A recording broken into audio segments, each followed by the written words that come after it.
siguiente programa es de clasificación O, de opinión, apto para todo público. Democracia M y Democracia TV presentan Diálogos con Francisco Rocha. Diálogos. Diálogos.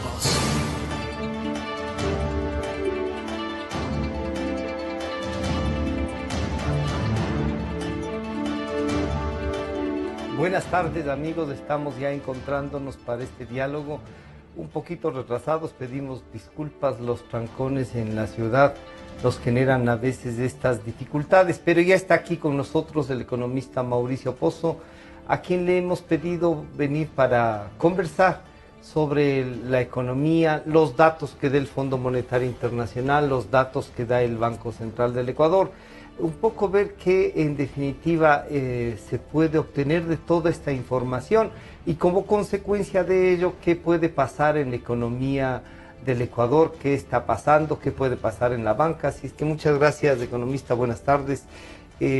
Bueno, las cifras del Fondo Monetario Internacional no coinciden, casi nunca coinciden con las del Banco Central y parece que más aún ahora no han coincidido. Pero tampoco coinciden con las de la CEPAL. El señor presidente decía, fíjense, hay ahí un pequeño error, de 4.5 bajan a 2.7, y alguien a manera de broma en las redes sociales decía, señor presidente, el palito de la izquierda no es crecimiento, es decrecimiento. Entonces, ¿qué debemos entender? Buenas tardes, economista. Muchas gracias, Francisco, y yo pido disculpas que yo soy el causante del atraso del programa, así que realmente yo soy el responsable. Bueno, el Fondo Monetario, primero quiero aclarar algo. El Fondo Monetario tiene varios equipos de trabajo. Ya. Un equipo de trabajo es el que hace las estimaciones de los países, que ese es el equipo que dio como dato de crecimiento económico para este año menos 4.5. El equipo de trabajo que se encarga de atender el crédito emergente atado al tema del terremoto, los 364 millones que recibió Ecuador, es un equipo de trabajo distinto al otro y que ellos estiman bajo ciertas condiciones una tasa negativa del 2.3%, que es lo que se acaba de conocer. Por lo tanto, no es la misma, pongámoslo así, es la misma fuente de información, pero es otra metodología, más que metodología, otras hipótesis de trabajo. Esa es la real explicación. Incluido el crédito. Claro, porque en la estimación de este equipo de trabajo hacen referencia a que el Ecuador va a ir adoptando una serie de decisiones que le van a permitir una caída menos fuerte en este año, así como una reducción del déficit fiscal para los siguientes, pero no con muchos más arreglos, al punto de que están estimando una caída de la producción por 5 años consecutivos. Recién en el 2021, según esa información, habría positivo. Tasa positiva de crecimiento del PIB. Entonces, un poco, quiero aclarar esto simplemente como un tema inicial. Segundo, oiga, usted pierde el año si saca menos de 10, saque 9 o saque 1. Claro. El Ecuador está en recesión y desde ese punto de vista ya todos estamos hablando de lo mismo. Así no le gusta al gobierno. O sea, obviamente que no es lo mismo caer al 6 que caer al 2. Obviamente que no es lo mismo. Pero el país está en recesión económica y ahora eso lo dice el Fondo Monetario, el Banco Mundial, los bancos de inversión y el gobierno también lo dice. Entonces, desde esa lectura parecería que los que decíamos que si había recesión teníamos razón. Ya el mismo Banco Central está diciendo si hay recesión. Obviamente ellos sacan un número menos negativo de 1.7 versus los otros números que son más severos en cuanto a la contracción económica. Entonces, desde ese punto de vista, estamos todos de acuerdo que estamos en negativo. En negativo. Ahora, que el uno diga -4, el otro diga -2.5, Ahí puede haber cambios de metodología, de hipótesis de trabajo, y Pero ¿y por qué una el serie Fondo de elementos Monetario adicionales. tiene estas dos visiones? Ya le entendemos que son dos equipos que han tomado en consideración en estos semestres, de acuerdo al artículo 4, ¿no? El de la Ese no se conoce, conoce. Francisco. Ese, según hasta donde yo conozco, no ha dado la autorización el gobierno para que eso se publique, lo cual sí llama la atención. Genera más dudas Claro todavía. que, ¿no? o sea, qué cosas malas están diciendo ahí que no les gustaría que se conozca. Esa podría ser la lectura, Claro. Y por los no dejar países eso. pueden pedir al fondo. Sí, porque Sí, los países son de alguna manera los proveedores de la información. son dueños de la información. De alguna manera, y son suscriptores del fondo, son parte del mismo fondo, y tienen derecho a decir esto no se publique, pero es bien poco común el que esto se lo haga, por las razones que estoy precisamente... Porque además la publicación sería una especie o sea, de se ve certificación. poco transparente, poco seguro inclusive al régimen. Genera más impidiendo inseguridad. que se conozca cuál es la lectura del artículo 4, que no es el informe que acaba de conocerse a raíz del crédito que se otorgó. Lo del crédito que se otorgó es más bien un estado de la economía, una foto del momento. Es una después. foto y una estimación bajo ciertos ajustes, sobre todo en el lado fiscal. Entonces, cuando el gerente del Banco Central, el señor economista Martínez, dijo, el fondo nos había sugerido que tomemos medidas, pero no nos ha dicho si las han tomado o no. El ministro coordinador de Economía sí dijo, nosotros hemos explicado que no tenemos esa misma forma de actuar. A ver, sería bueno que revisen con un poquito más de rigurosidad del mismo documento. Porque, por ejemplo, yo escuché al gobierno decir, y a uno de los miembros del equipo económico, hablar de que les habían pedido o estaban pidiendo baja de sueldos, alguna cosa así. Sí. Hasta donde yo revisé, y lo hice con un poco de cuidado, no dice eso. Lo que dice es que no se puede seguir con lo que se ha venido acumulando a lo largo de los años, que son ajustes salariales fuera de la productividad de la economía. Y el rato que eso no se hace, cuando un país empieza a guardar más coherencia, el peso del salario respecto al presupuesto y a la economía se reduce. Pero eso no quiere decir que se bajen los sueldos. No sé si me explico, es distinto. Puede haber un crecimiento de acuerdo a la inflación, claro, sí, pero... Si el presupuesto sigue así y yo no bajo salarios, les dejo así, la proporción se hace menor en el tiempo. Porque crece el presupuesto, pero no la masa salarial. Exactamente. Y cuando usted ve y dice no se revisa con más severidad o rigurosidad el documento, ¿no cree que hay una manipulación también de lo que dice el documento y lo que se puede interpretar? Yo quisiera no decir eso, pero obviamente ahí el impacto, por ejemplo, del terremoto es bastante distinto a lo que dijo el propio gobierno. Yo eso muchas veces lo expliqué, o lo traté de explicar, si capaz no me expliqué bien.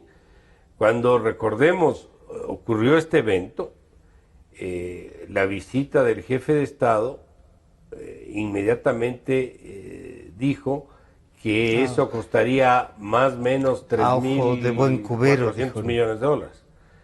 Sorpresivamente el CEMPLADE sacó un número bien similar, muy similar, equivalente a un poco más de 3% del PIB. Pero ese es el costo de producción cesante de una zona afectada por un movimiento telúrico. Es decir, es una zona que no produce, y esa zona representa cierto porcentaje en el total nacional, y ese porcentaje es del 3,5%, y por lo tanto, si el PIB es de 100.000, eso corresponde a 3.500. Así de simple es el número, ¿no? Pero eso no es el costo de reconstrucción de la zona, pues, Francisco. Una cosa es lo que está dejando de producir, otra cosa es cuánto cuesta restaurar la zona, es decir, levantar los edificios, quitar los escombros, rehabilitar las vías. O sea, esto es un concepto distinto.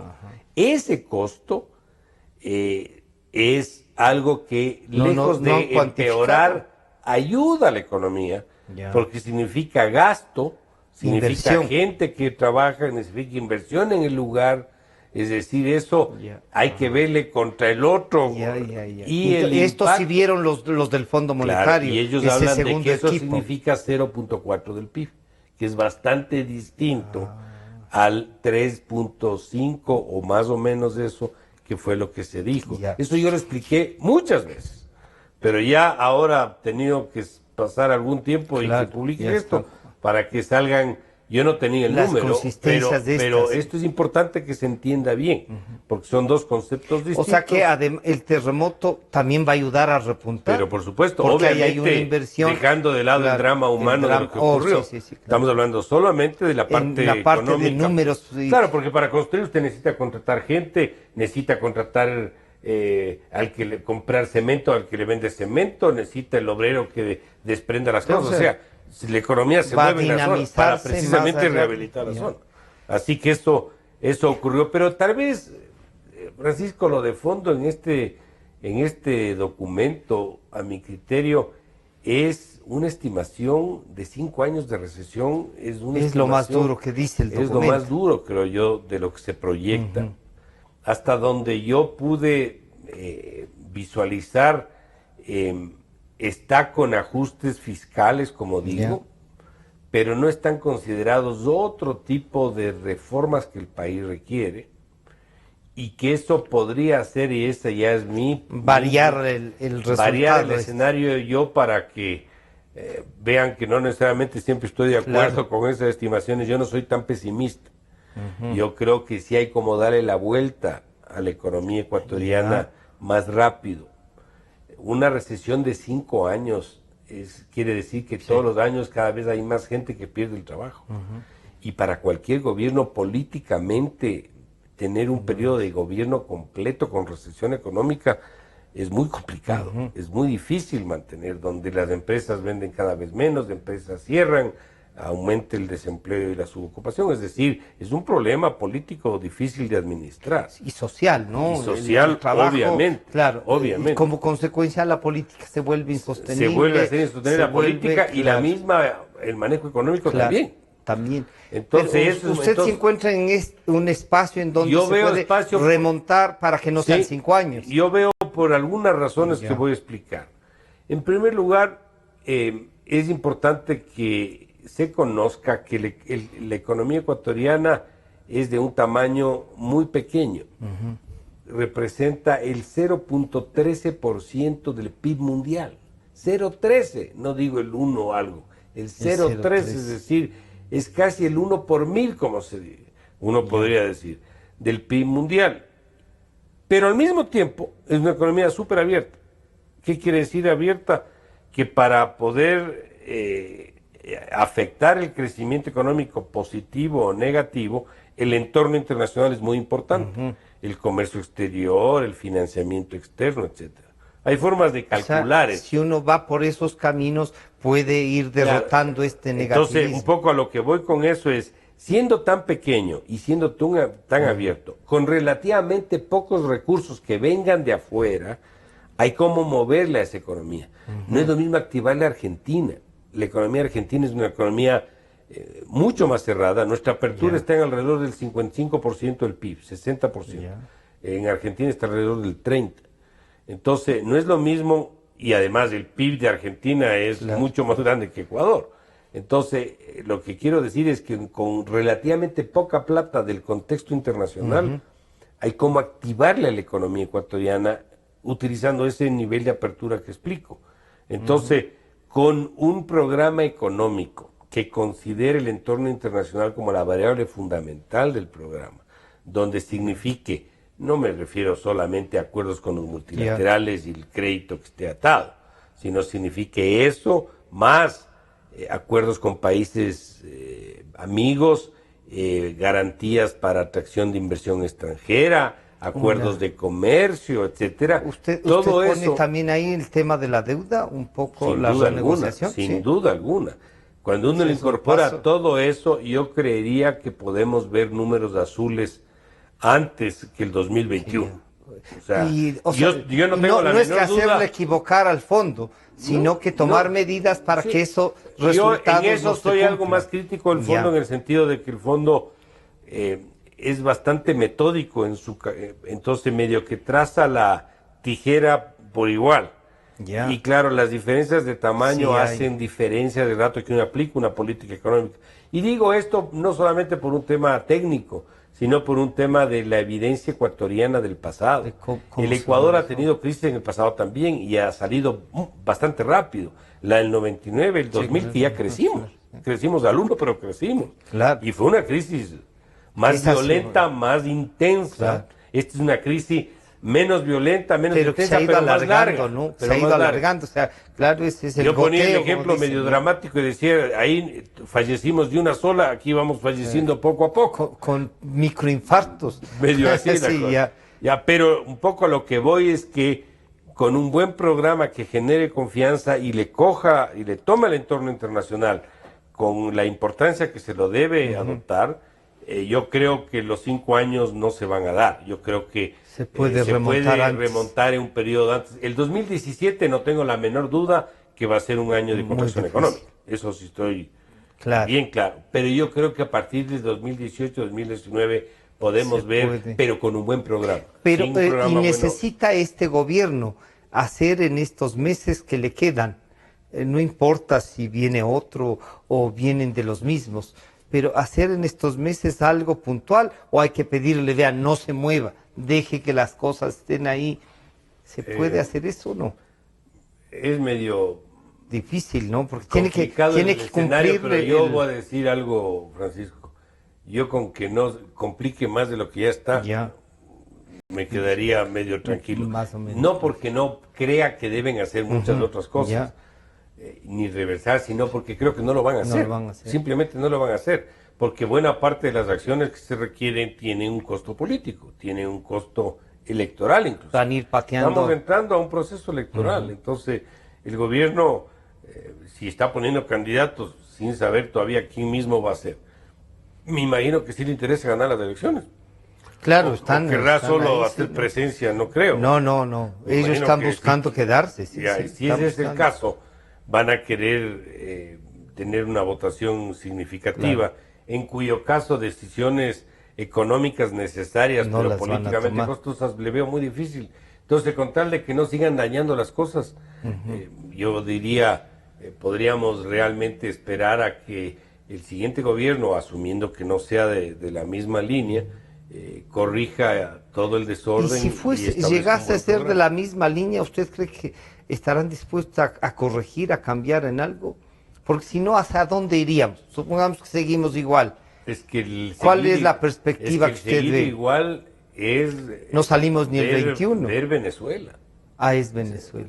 El seguir igual, solamente para que se entienda, seguir igual, ¿qué significa? Seguir endeudándonos hasta donde podamos sin poder dar las garantías para que la producción se reactive y el país empiece a salir. O sea, seguir igual es que se siga profundizando el proceso.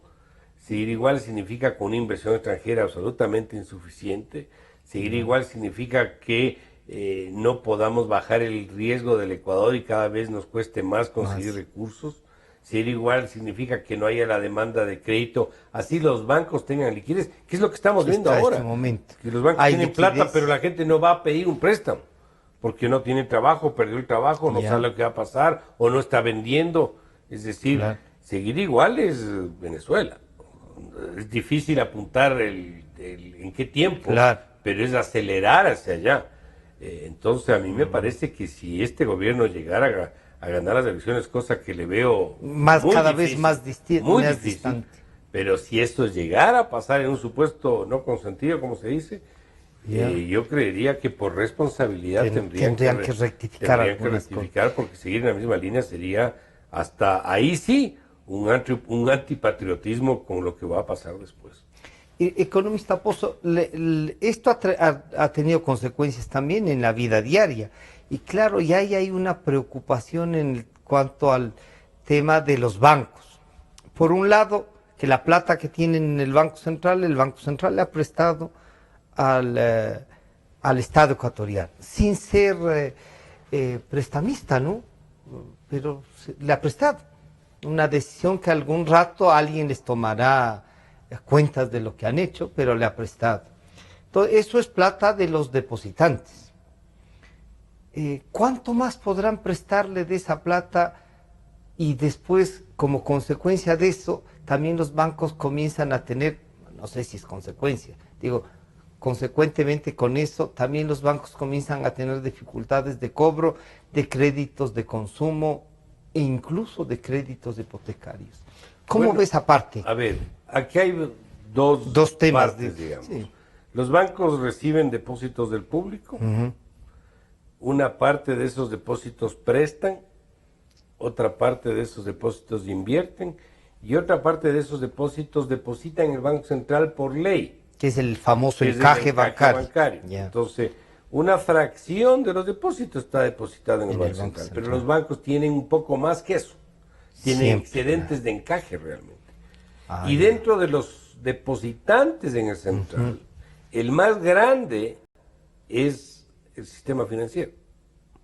Es el que más aporta. O sea, de toda la cuenta. Palabras, de todas las reservas internacionales, el mayor propietario son los bancos, que en la realidad no son los bancos, sino son los depositantes. Los ciudadanos que han depositado ahí, sí. Entonces, eso va a ir aumentando en la medida que los depósitos suban y los bancos se vean obligados a una proporción de eso, seguir a mantener ahí el Banco Central. Es el famoso encaje bancario. Es el famoso encaje. ¿Y ese encaje pueden prestar? Ese encaje, de acuerdo a la ley, es parte de, y a la técnica también, es parte de las reservas, no es, ¿por qué digo es parte de las reservas internacionales? Porque no es el único depositante. Claro. Porque el Seguro Social también deposita ahí, los gobiernos seccionales depositan ahí, las instituciones autónomas y el gobierno. Claro. Ahí sí, pero en la proporción del gobierno. Que por cierto, de todos, es el que menos tiene. Menos tiene. Tiene saldos de 200, de 300. Cuando entra plata porque se endeudaron, sube. Después vuelve a bajar. Pero en el tiempo es el que menos tiene de las reservas. Sin embargo, el Banco Central, con estos depósitos que recibe, que son las reservas, tendría, de acuerdo a la ley, que invertir para no dejar la plata guardada en una bóveda, tendría que invertir utilizando los principios de inversión de las reservas, que son seguridad, rentabilidad, liquidez, en ese orden. Son principios que estaban en la Constitución anterior, se resalta en la actual, está en la ley, es decir, o sea, esto está ahí previsto. Debidamente soportado legalmente, llamémoslo así. Pero si el Banco Central recibe plata de los depositantes, de los afiliados de la Seguridad Social, etcétera, y con esa liquidez coge y compra un bono de Estado de una economía que tiene el segundo riesgo más alto de América Latina. No está cumpliendo con la ley. ¿Con qué principio de seguridad se está cumpliendo? No hay un respeto al principio de seguridad. Y que no me digan a mí de que ¿para qué le voy a estar prestando a otros países y le puedo prestar a Ecuador? No es un problema de a quién le presto, es un problema con qué seguridad yo presto. Porque al igual que un banco, cuando un banco le presta a alguien plata, le presta porque cree que ese alguien le va a pagar cuando vence ese préstamo. Porque si sabe que no le va a pagar, no le va a prestar. Y si no tiene las garantías tampoco. Pero en este caso es perverso el sistema porque el dueño del que le presta es el mismo Estado y el que representa al Estado es del gobierno.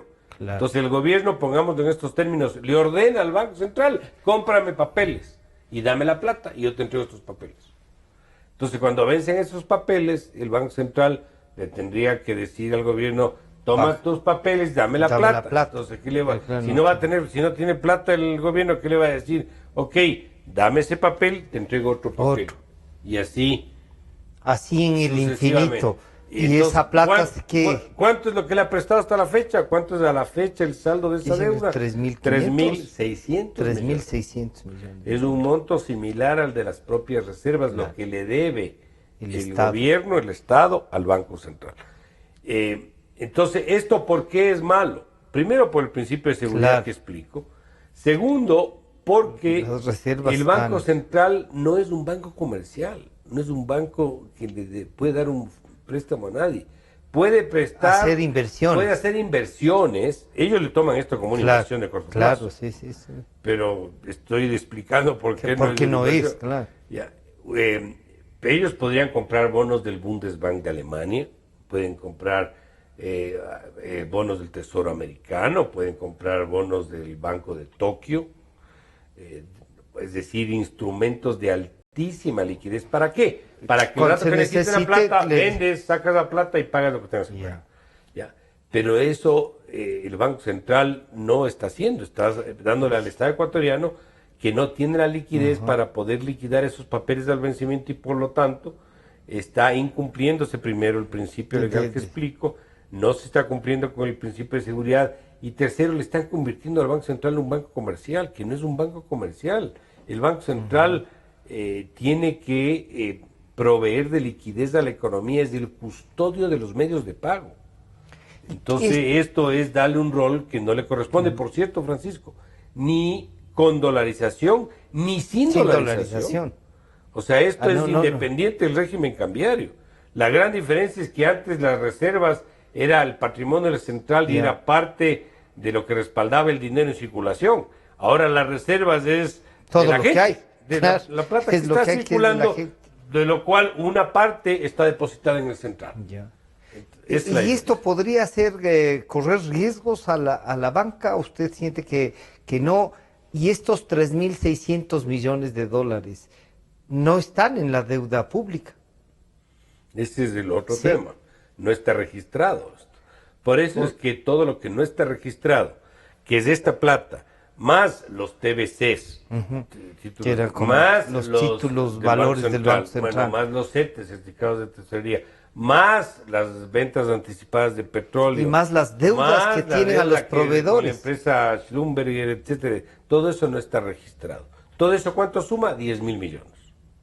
10.000 millones más. Más los 38 que dice el gobierno. Serán 48.000 millones. Sobre un PIB de 96, la relación es cerca del 49%. Es decir, se pasa. Pero hace rato.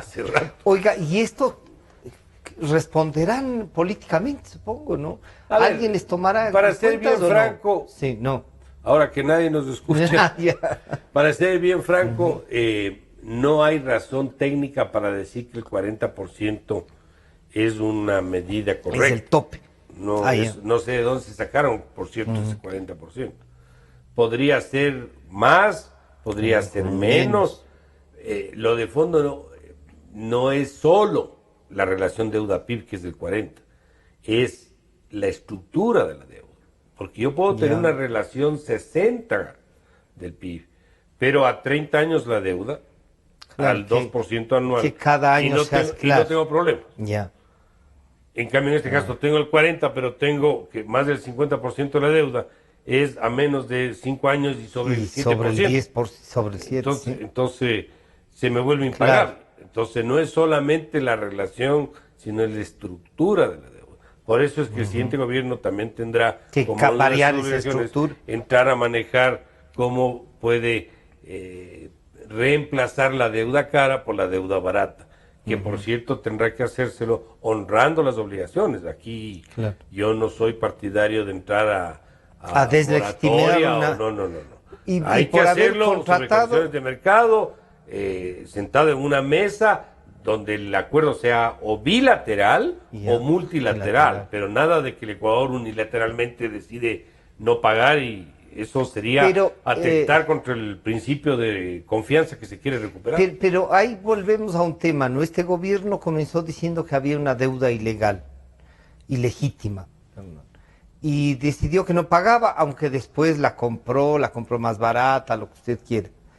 Pero esto nos ha causado los problemas que nos han causado y que usted varias veces ha analizado.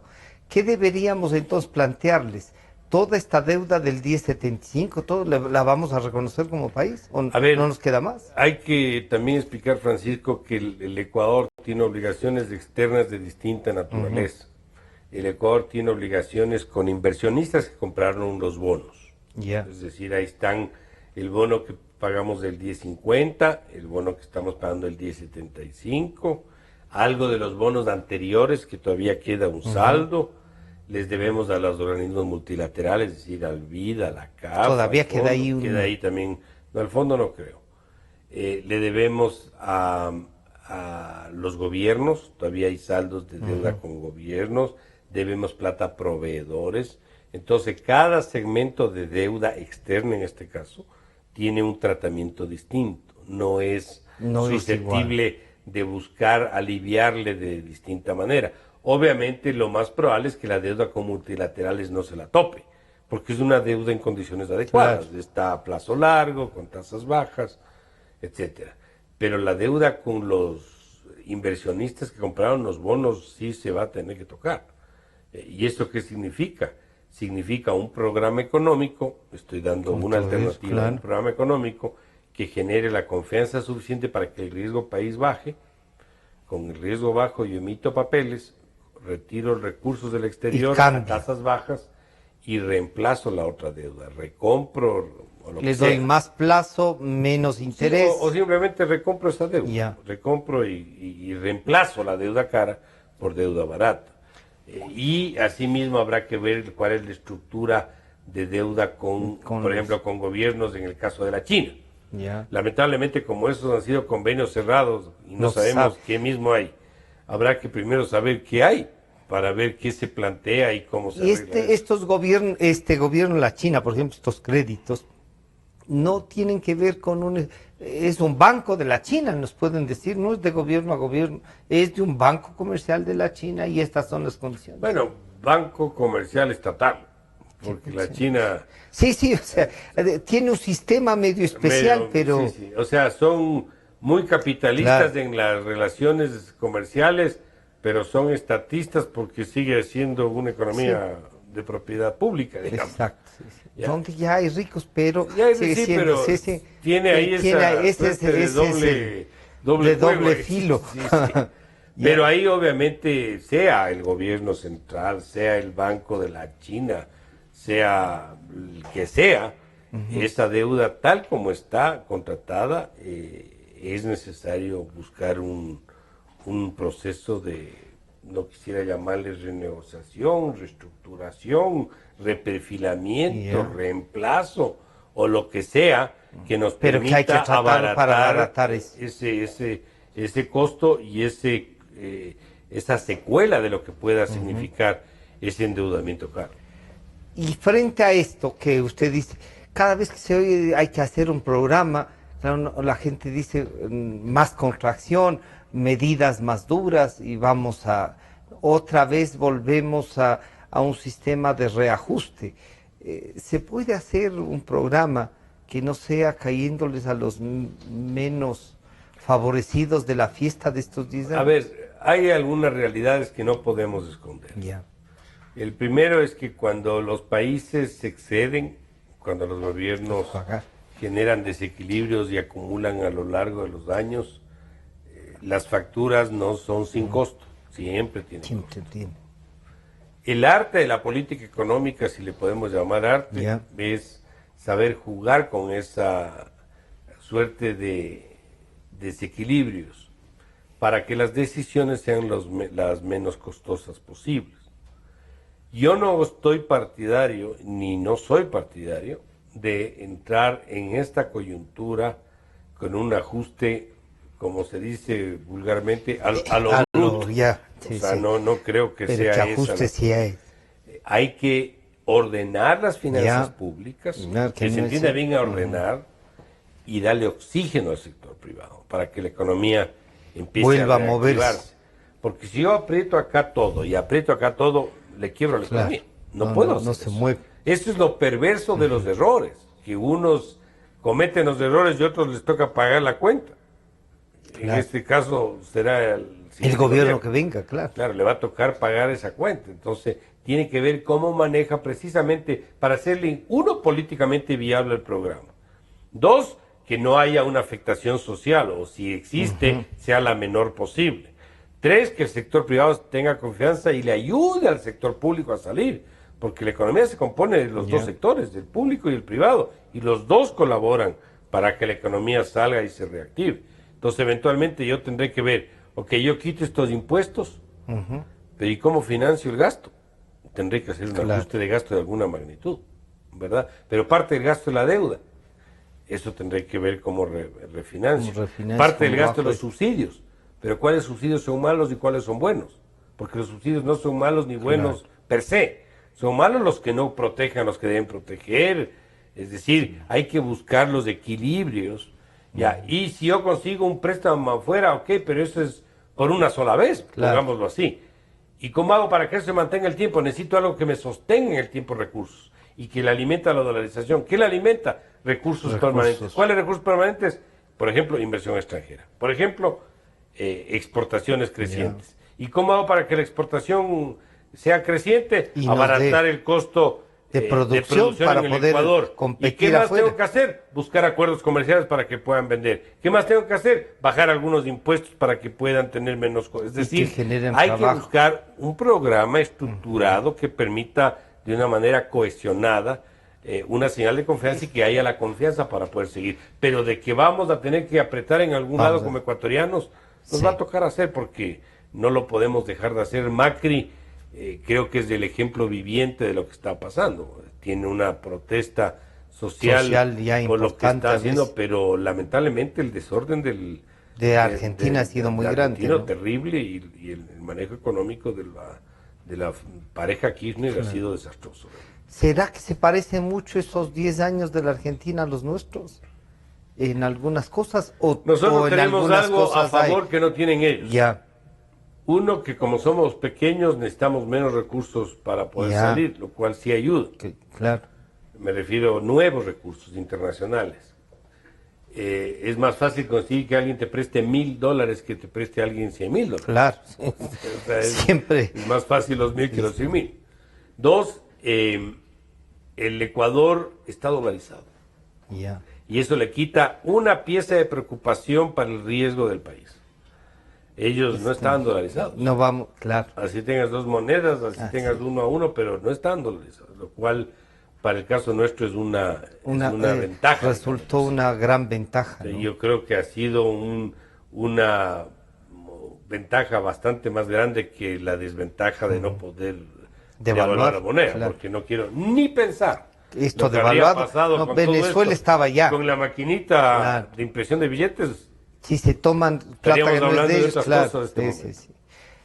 Frente a este Estado y la campaña van a tener que hablar y van a tener que decir en la campaña política más o menos, por lo menos delinear un programa. Pero hay esta realidad, esto que se dice que se aumentó la morosidad en los créditos Sí, de la eso me banca. olvidé de comentar, Y sí, Francisco. por favor, la banca está un poco pasé a otro preparada tema. para eso. No, es que sí tenía... Tenía relación, pero me olvidé, estaba vinculado. El tema es que los bancos, expliqué de lo que depositan en el Banco Central, Que es lo el otro encaje. prestan, porque un banco no puede dejar de prestar. Claro. O sea, el peor negocio es coger la plata de la gente y depositar en una bóveda. Y el costo operativo, ¿cómo lo financia? Es imposible. Y que gana también, pues. Y no gana nada. Claro. Y al no ganar no puede capitalizar, y al no capitalizar no puede volver a prestar. Entonces se vuelve un círculo vicioso realmente el proceso.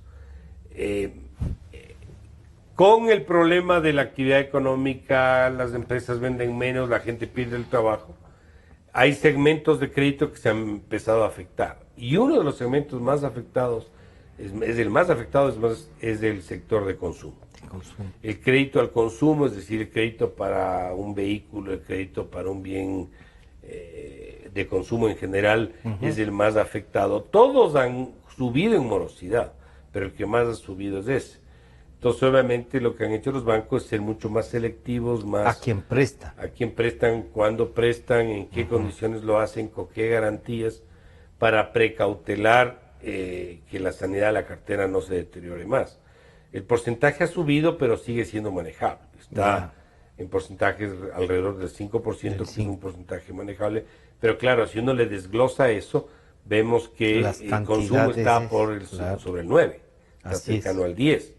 Y así, eso es las tarjetas de crédito. Tarjetas de crédito es consumo, financiamiento de vehículos es consumo, financiamiento de cierto tipo de... Y en el tema de viviendas, inmuebles, esto de hipoteca... La vivienda tiene una morosidad mucho más baja. Más baja.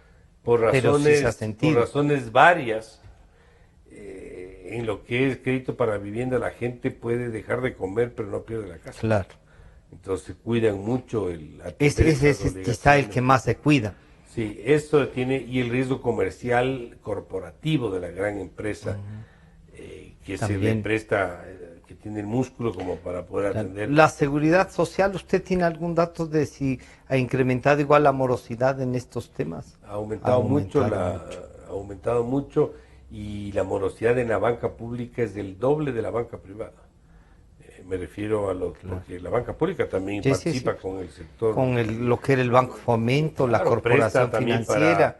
Para distintos objetivos, distintos destinos. Y esa tiene una también morosidad mucho más alta. Solo microcrédito tiene el doble morosidad, es decir, hay un impacto. Hay un impacto alto. Complicado ahí. Está con morosidad cercana al 20%. Sí, hay un problema. Ese sí es un problema más Claro, grave. Y Que habrá que resolver. propietarios del Estado.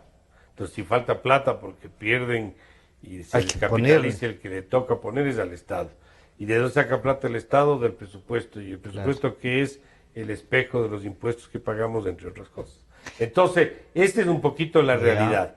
Pero adicionalmente está el tema de que los bancos están recibiendo recursos por depósitos porque se endeuda el gobierno, paga cosas y eso circula, termina depositado en los bancos tarde o temprano. Eso se ha incrementado en cambio Eso los ha subido, depósitos. pero no hay demanda de crédito. No hay quien O sea, lo los están bancos- pidiendo claro, entonces, para invertir, ya para a los generar buenos trabajo. clientes a veces Se levantan les los llama a bancos del decir, teléfono y sí. dicen, oiga, ¿no querrá $5,000 Claro, a un año? a un año, Entonces, pero porque no la gente no se acerca. Ya. Por la propia actividad económica, que no se sabe si me voy a quedar con trabajo, si voy a poder pagar mis obligaciones, si las empresas van a poder vender lo que están previendo vender. Es decir, existe ahí una incertidumbre de lo que pueda pasar. Entonces, ese es el otro problema que estamos observando. Pero la banca, lo importante que se entiende es que la banca está líquida, está muy sólida. Y por eso es que puede prestar. Responder. La plata que tiene no es solo la plata del encaje que le han prestado, obviamente. Claro. Ellos tienen recursos Lo preocupante sería que fuera solo eso, afuera, que por cierto pagan un impuesto, por eso sobre activos en el exterior pagan un impuesto. Y tienen el fondo de liquidez. De liquidez, claro. Que son más o menos 2.500 millones de dólares. Y ese fondo de liquidez que hay aquí, el seguro de depósitos, digamos que tenía un saldo importante y que a la larga no hemos sentido, no es que no han habido instituciones financieras que se han ido liquidando, pero no las hemos sentido como... No ha habido nada significativo. Nada significativo. Y ese fondo estará ahí, ¿no? Sí. Ese fondo estará ahí, entonces... El fondo de liquidez está ahí, cuidado, esperaría que nunca se lo tope, esperaría que el gobierno no eche ojo a en ese sentido, paradójicamente, los bancos que han actuado políticamente han sido muy atacados, además, inclusive por el mismo gobierno, han sido el sector que le ha permitido de alguna manera flotar a la economía en estas coyunturas de falta de recursos y de falta de ingresos. Economista, ¿qué deberíamos pedirles a los candidatos presidenciales? Usted ha diseñado más o menos un esquema de lo que hay que hacer como país, pero ¿usted cree que algún candidato se anime a decir esto tiene que pasar? Yo creo que los dados todavía se están moviendo, Francisco. O sea, candidatos que sabemos que van a estar participando, hay todavía pocos, o sea, que son ya definidos. Hasta donde conozco está el señor Lazo, Bucaram, está Guillermo Lazo, está este señor Olsen, que acaban de proclamarles. No sé si este señor Pesantes también, el ex... Todavía uno, pero sí, él es el precandidato. El del gobierno, que no sabemos cuál va a ser. Y obviamente los otros dados están todavía moviéndose. No lo ve usted así, el candidato del gobierno. La alianza está ahí, la unidad, doña Cintia Viteri. Cintia, el caso del señor Carrasco, y si no el general Moncayo y María Paula Rojo. Claro que está en la parte esta que tampoco sabemos quién mismo va a estar ahí. Claro. Y después la izquierda, pues, o sea, tampoco sabemos ahí qué va a pasar. o no sé, será parte de ellos Sí, mismos. del acuerdo. Lo que Yo pasa ya es que no sé. podrían terminar Entonces, entre Pachacute y Entonces, otros ¿eso teniendo qué otros. significa? Que los dados siguen moviéndose. Ya. Entonces, mientras no estén identificados, no creo que nadie de los Se anime a candidatos dar un esté programa. ahorita en el momento de decir cuál debería ser el candidato, pero obviamente en un plazo muy corto, porque esto se deberá conocer en un par de Sí, meses. a final de mes, en algunos casos Claro, ya. ahí ya tendremos que esperar que los candidatos y que presenten además un equipo. presenten ¿Le parece a usted o el programa o el equipo habría Yo que creo que presentar? los conceptos son importantes. Ya. Y claro, en un momento posterior o no tan lejano será importante el equipo, ¿no? Porque aquí ¿Usted se confía ve en mucho. alguno de los equipos o no No, todavía? muchas gracias, No. Francisco. En esos dados que están no tiene Claro un que número. en la no vida, tiene un número. en la vida uno No puede decir no. nunca puede decir no. Porque además a usted en la vida pública ha estado, ha hecho militancia de opinar, que Sí, he es una estado forma de, permanentemente vigente lo ahí, cual ¿no? agradecen los medios, agradece la ciudadanía en que venga y reflexione con nosotros sus Me gusta conceptos. mi profesión y me este siento en la responsabilidad de decir lo que pienso. Exacto. Y cuando no lo digo, medio que me entra una angustia desesperación, de que, una de que carga de tengo conciencia. medio Claro, así la cosa. sí, Me siento en obligación Claro, de decir lo que creo que está mal hecho. Y además de decir, no le provoca hacer, más allá de que ya tuvo la invitación. Ya lo hice en su momento. Pero y repetir eso, mejorando las cosas. No quiere adelantarse. Adelantarme a Pero nada. le digo no así hay una nada. cosa, si le proponen, ¿está dispuesto a correr el riesgo? ¿Autorizaron en la casa que corra riesgos o no? No, no es un han tema conversado. que hemos hablado mucho. Por cierto. Ya. Y además Bueno, depende de quién proponga. De quién proponga. Ya. Bueno, entonces Ya. vamos a esperar que Sí, los pero dados no- un poco vayan sí, a aclarándose. eso todavía hay Ya. que tener un poquito de Pero paciencia. usted sigue haciendo el seguimiento de la economía, va a Es seguir parte de mí. participando. Yo soy un consultor, Sí, claro. hago asesoría económica, entonces por trabajo inclusive necesito estar informado de lo que ocurre y de lo que Y para puede terminar estar así pasando. un poco, ¿por qué el presidente le ve muy cercano al Fondo Monetario Internacional? ¿Le sabe algo? Bueno, siempre ha tenido esa visión. Yo creo que el Fondo Monetario ha tenido aciertos, ha tenido desaciertos Ya. también. Yo nunca he trabajado en el Fondo Monetario, ni he buscado que me empleen a pesar de que pude haberme Sí, vinculado, claro, sí, pero sí. nunca lo hice. Y creo que tiene un rol en la comunidad internacional, más allá de los errores. Por ejemplo, en el caso de la crisis europea, Grecia terminó, no les guste, Con el fondo. atrás, porque es una entidad que con sus errores y sus bemoles y todo, para los mercados sí es una Es el entidad respaldo, ¿no? que tiene profesionalismo en las cosas que hace. O sea, si uno ve a nivel general qué tipo de profesionales trabajan en el fondo, al menos académicamente, Ya, están calificados. Están muy calificados. O sea, ahí no puede trabajar cualquiera. Ahí Ya. no hay mediocres. Ahí la gente es buena. Ahora, de que ahí puedan equivocarse y puedan Ya. no estimar bien alguna cosa, sin duda alguna puede pasar.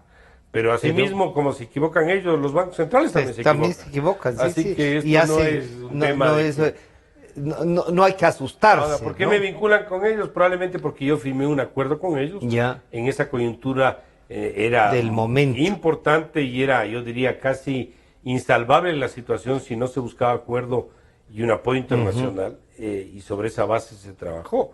Pero nosotros en la época hicimos el programa terminado antes de que el fondo entre.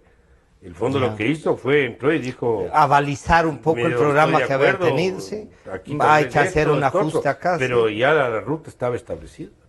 Y resultó el programa, ¿no? En Nos la parte, faltó en la en parte macroeconómica sí, pero en la parte de las reformas estructurales sabía. que se llamaban, Ajá, todavía se llaman, claro. no, porque muchas de No ellas se tenían que ver alcanzaron. con leyes en el Congreso. Y el gobierno de la época tenía minoría en el Congreso, Claro. entonces ahí era un No tema hubo de cómo. voto o de alianzas, y ahí hubo mucha debilidad y no se pudo concretar los avances de reformas que estaban en el programa, pero Con lo en cual- el control fiscal, en el búsqueda de acuerdos externos, en el financiamiento, en eso sí pudo avanzar el programa. Con lo cual entonces también hay que tomar en cuenta que de alguna manera hay que tener, si no una mayoría, si un número consistente con Sí, o sea, en la asamblea, ¿no es cierto? Para hacer un gobierno sin programa tener en conjunto. un sector legislativo que colabore. Una cosa es que colabore, Claro. Francisco, otra cosa es que no opine, no sea otro poder que del alce la Estado. mano, ya. Eso, hay que distinguir las cosas. Una cosa es que colabore, otra que no fiscalice todo no lo que está fiscalice haciendo y que no tenga iniciativa y si tiene que legislativa. ponerse duro con el gobierno, pues tendrá que ponerse duro. Eso es parte de la democracia. Y eso pasa por una negociación y eso, ¿no? Usted ha entendido bien entonces ya en ese cómo negociar. Yo fui víctima claro, también de un Congreso en contra y fue beneficiario en otras cosas también. También. Beneficiario de apoyos que se pudieron lograr para ciertos tipos de leyes que se querían avanzar. Y voy a insistirle entonces, con esa experiencia usted ya sabe cómo hay que negociar con el Congreso. ¿No? Conozco más o menos cómo hay que hacerlo. Conozco cómo se maneja el tema. Y claro, pero hay que tener la ruta trazada. Ya. La política es el arte de dar y recibir. Dar lo más para recibir lo más para dar lo menos de alguna manera, pero sí defender conceptos, defender posiciones y defender la ruta y el norte, ¿no? O sea, cuando hubo que negociar cosas, porque podemos ver qué hacemos en esto, pero oye, yo voy para allá. Claro. Yo no voy para allá. Claro. Que eso quede bien claro. Y sobre esa base, presidente de la República tiene un rol fundamental, porque el apoyo el apoyo que tenga el equipo económico del presidente para la ruta que se quiere perseguir es fundamental. Importante. Caso contrario es imposible. Oiga, si se deciden las cosas, y ya con esto terminamos, es el tema, el señor Lasso, doña Cintia Viteri, quizá el señor general Moncayo, dicen que ya está resuelto Lenín Moreno y Glass en binomio, o cualquiera de los dos, o por último el señor presidente Correa nuevamente, y de ahí saldrá otro, y tiene 4 más que están ahí viendo todavía cómo se hacen. De esos 5, quitemos al gobierno que no le van a llamar. O bueno, capaz, ¿no? Como dice, capaz que le proponen. Hay propuestas indecentes. De esos 4, ¿ve alguna cosa con más o menos posibilidades, más o menos cercanías? Yo respeto a todos. Yo creo que pueden tener, yo no conozco pormenores mayores, creo que tienen su valía cada uno de ellos importante, así que a mí lo que me interesa es que el país salga de lo que está y cualquiera que resulte pues ganador, pues habrá que darle el apoyo que requiere. Esto que acaba de decir, habrá que darle el apoyo que requiere, va a ser entonces el próximo periodo de gobierno, un gobierno que necesite el respaldo de todos los ecuatorianos. Francisco, si no hay apoyo de todos los ecuatorianos, esto no va a funcionar. Y aquí sí creo que es bueno alertar. Quien sea que gane las elecciones, estoy pensando en alguien que no sea del gobierno actual, quien sea que gane las elecciones, necesitan darle una suerte de voto de confianza. Y un respaldo. Porque si a los 30 días le empiezan a decir que fue, no hay cómo. Esto no va a funcionar. Aquí se requiere el apoyo y del sector privado. Y con un buen programa yo sí le pediría a los empresarios ecuatorianos y a los ecuatorianos que tienen recursos en el Ecuador que le apuesten al Ecuador, que traigan, si no quieren todo, que comiencen a traer por partes. Empiecen a traer sus capitales al Ecuador y le inviertan al Ecuador. Este es nuestro país. Pero entonces aquí hay que meterle plata, pero hay que hacer algo con el presidente, que traigan la plata. Sí, pero no es ni a la fuerza ni dando las señales equivocadas, pues. ¿Cómo voy a traer la plata si me cambian los impuestos cada 3 meses? ¿Cómo voy a traer la plata si después cuando quiero sacar me cobran impuestos? ¿Cómo voy a traer la plata si hacer negocio en el Ecuador es un pecado y creen que cualquier persona que hace negocios es porque le estafó a alguien? O sea, sobre esa base, ¿quién va a traer la plata? Pero un base de confianza con reglas claras, con un norte dirigido, con un diálogo amigable, con acuerdos internacionales, es obvio que la gente que se invite a que inviertan aquí esa mismo. plata venga al Ecuador. Pues ¿Usted eso- cree que sí habrá ambiente de los empresarios para eso? Yo creo que sí, porque inclusive Ellos también puede ser sienten- bastante más rentable que tener la plata afuera. Ah. O sea, aquí yo creo que hay espacio para tener una rentabilidad más alta que afuera. Que afuera. Pero solamente en el tema Por financiero.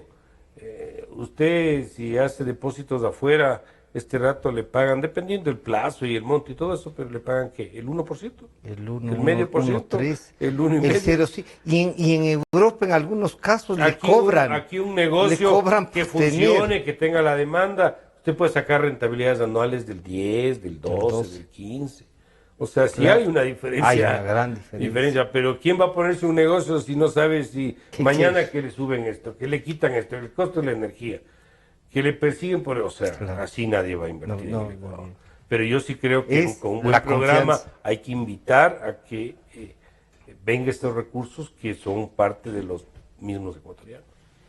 Queremos agradecer al señor economista Mauricio Pozo que nos ha dado, yo diría, una bocanada de esperanza, ¿no? Esto tiene todavía salida, hay posibilidades de hacer cosas.